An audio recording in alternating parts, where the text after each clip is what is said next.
Welcome to day 3 of my video series on exploring meaning in life. And today I want to talk about the topic of self-worth and really unpacking how that has been for me and my challenges and struggles with feeling worthy, feeling enough, and the constant search for validation and having to do things to prove myself. So if I could look back at the root of trying to feel worthy, trying to feel enough, probably roots back into early childhood. I was the youngest of 3 children and I have an older brother, older sister, and I lived in a loud household. And generally, whoever was loudest was the one who got seen. And as a child, to be seen means to be loved, to be enough. At least that's how you interpret that when you're younger. And I grew up in a family of runners. So my dad used to be a runner, and from a very early age, around 10, 11, I joined my local running club, and that very quickly became the kind of validation system. My sister was a runner. She was one of the better runners in our area. My brother was also a very talented runner, and I wasn't that talented as a runner, but I worked very hard. I trained super hard. I would push myself to the limits, and a lot of that was trying to be seen, and as a result, feel enough through achievement, through running, through being a good runner. In my household, I equated to validation, love, being seen. And that was the early relationship with trying to earn self-worth. Right? So if you look at me from 11 all the way into my early 20s, almost everyone in my circle who knew me as a runner. I was the guy always running, always trying to get good times, get good results. But internally, there was a need to prove myself, to be worthy through achievement. And as I got a bit older, I went to university, and I started to be less attached to my running as a metric. And I quickly swapped trying to feel my self-worth from achievements to social scenarios. And I wanted to feel worthy in my social circles. And I wanted to be fun, I wanted to be outgoing. And I moved to a new city. I moved from my hometown in Newcastle to Leeds, which was like 2 hours away. And I quickly tried to reinvent myself. I went through a few phases of not fitting in socially, which was very painful. I remember I was quite a likable character in my early teens, and then I went through a period of losing confidence, losing my social group, just feeling like I wasn't in my right peer group or didn't really connect with the people around me at that time, which led me to leave my city to go to a new city. So when I got to a new city, I was like, right, I'm going to connect, I'm going to feel like I belong. And I quickly met amazing people, connected with a lot of great people, still my best friends to this day from that period. And this was where my self-worth now became very linked to social validation, feeling accepted. And it was a good period of my life. I remember a very good chapter of feeling connection, feeling people understood me, feeling people saw the real me, and definitely a very validating, is that the word for it? A very nice part of my life to feel like connection with people. And so social connections just took over kind of my whole life at this point. I was broke, partying a lot, but my social cups were full, so to speak. So that was definitely a good period of feeling worthy through social connection. And then as I graduated, early 20s, I went into the real world, although I fought the real world very hard. Most of my friends graduated, got kind of postgraduate jobs, moved to London, moved to big cities.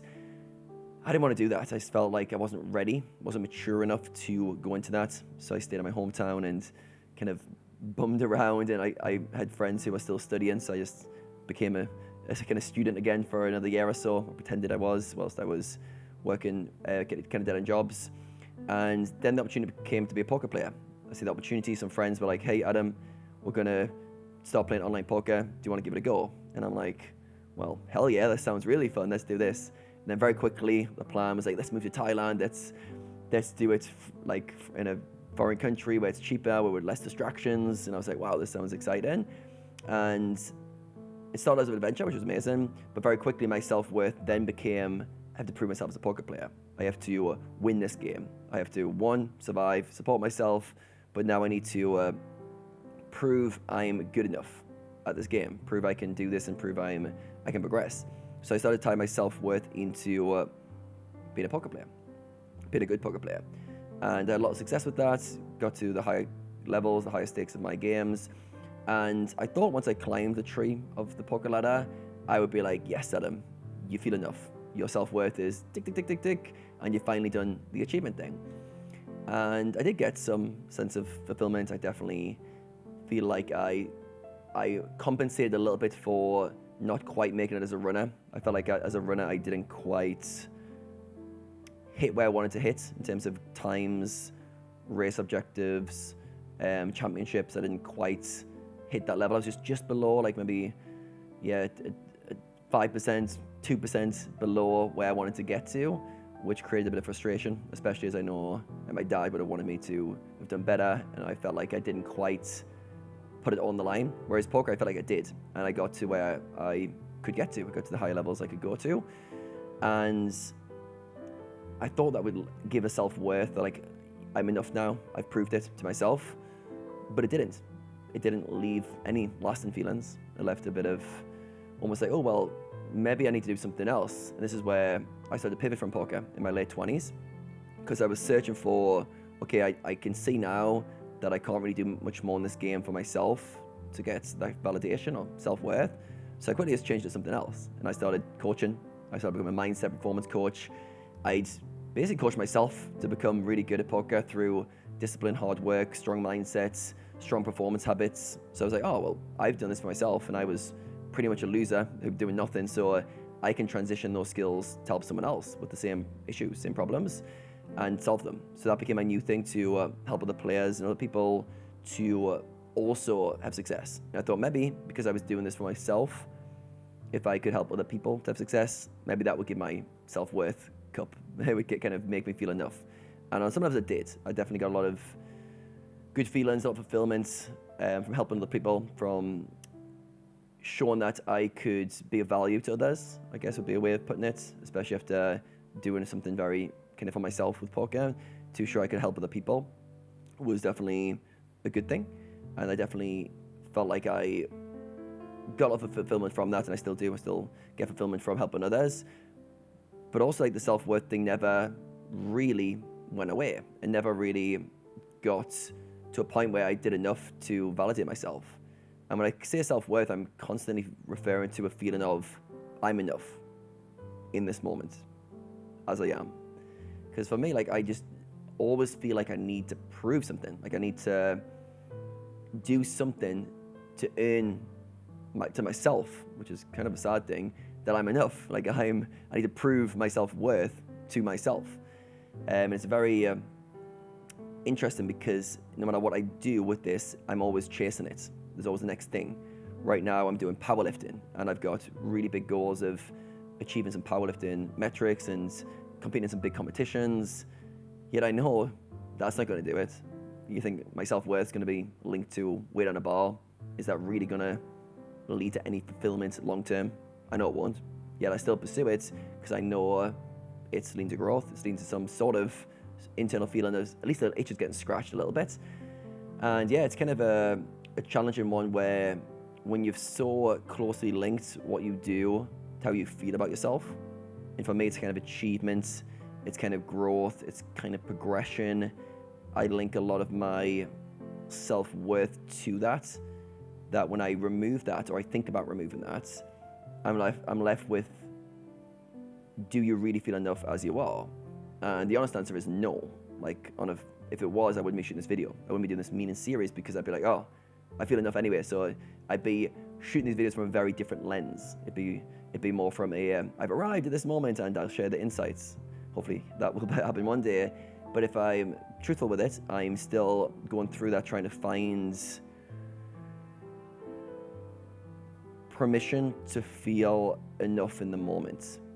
And it's very tough, because as soon as I slow down, like, my inner narrative starts going, well, Adam, you haven't done enough yet. There's still things to achieve. There's still things you need to do. The reason you don't feel enough and worthy right now is because you haven't done enough. Simple as. Just do more. So I start running towards stuff, and it comes to a point where you need to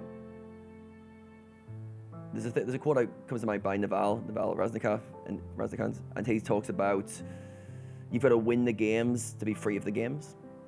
So like if you have achievement games, you have a goal in your mind, rather than trying to push it aside and go, I don't want that, you're best off winning the game and then saying, the game wasn't what I thought it was, I'm free of it. Which is where I'm getting to now. I kind of free myself from the games. But what he doesn't talk about, or other people don't talk about, is what replaces the games. Is it just more games of trying to find validation, of fulfillment? Like what is more meaningful? All right, so I end up stuck at the moment at a point where I don't know where to align my time, energy with something that I feel is going to lead anywhere. I say lead anywhere, lead to fulfillment, me feeling good about myself. There's not that connection. I don't know the path like I used to, or at least like my mind tricked me into. At least when you're tricked into an illusion of the mind, you can go after it. You can go after the goals, go after the freedom, the financial, the achievement stuff, and think, okay, when I get there, then I'll feel great about myself.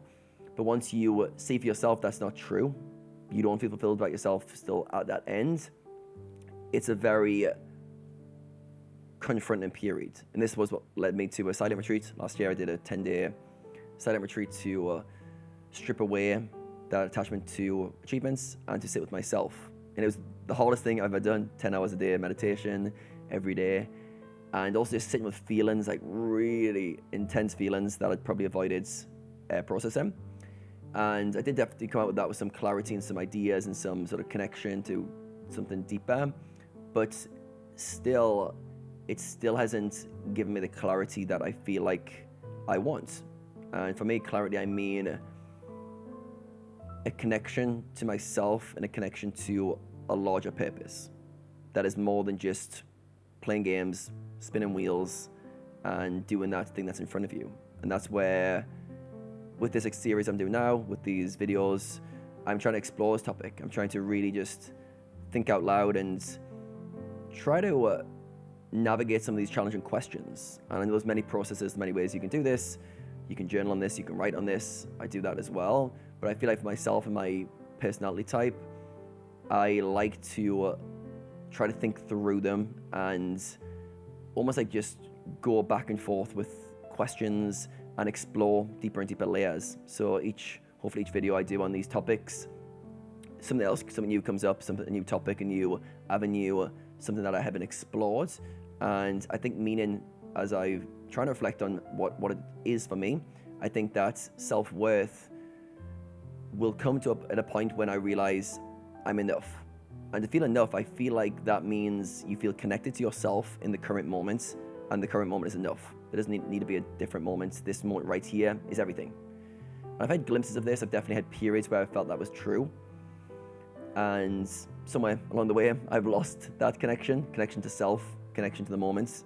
And from there, from that connection to self, you'll automatically, I think, want to connect with others, want to share with others, want to contribute to others. So I think that connection to self, connection to others, contribution to others is where the real juice is, where the real depth is. But it's not a cognitive thing. So I'm talking about it now as if it's like, yeah, I figured it out. But it's a feel thing. It's not a logical thing. We can't talk our way to meaning. We've got to feel meaning. And that's what I'm trying to spark myself. And I think what I need to align with is just taking the action that feels most true in the moment. So this video now is the best I got. I'm going to be better than this. There is no more polished version, a future version who can do a better job. Maybe there is, but right now, this is it. And then from each step, hopefully the next step appears. So I have zero clue what I will talk about tomorrow. But hopefully after shooting this video, reflecting on it, thinking about it more, the next step will appear.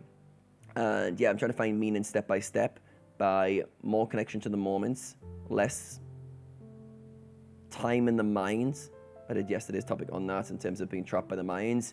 And more is trying to be open to what's next and not having to prove myself to anyone or anything. So yeah, this one, self-worth, is a real loaded topic. I'm sure a lot of people can relate to that. If you can, please let me know in the comments how you've been trying to get your self-worth and any reflections you've had on this, any insights around what has given you self-worth, or if you've given yourself permission to have self-worth. I think it's so easy to brush past this one. It's so easy to go, yeah, you feel good in yourself. You need to feel self-worth. You need to feel enough. But how many of us do? How many of us actually really feel enough without having to prove it? And I've spent my whole life trying to prove it. So when I stop trying to prove it, there's resistance there. There's are you really enough? Is this self-worth too fragile? Is it built only on achievements and what you do? Do you honestly feel enough without having to do stuff to prove it? And for me, I'm not sure. I'm not sure where I'm at right now. I'm still trying to navigate this. So yeah, let me know in the comments how you're relating to this, how you're currently trying to find your own self-worth, and I'll see you guys tomorrow in the next video.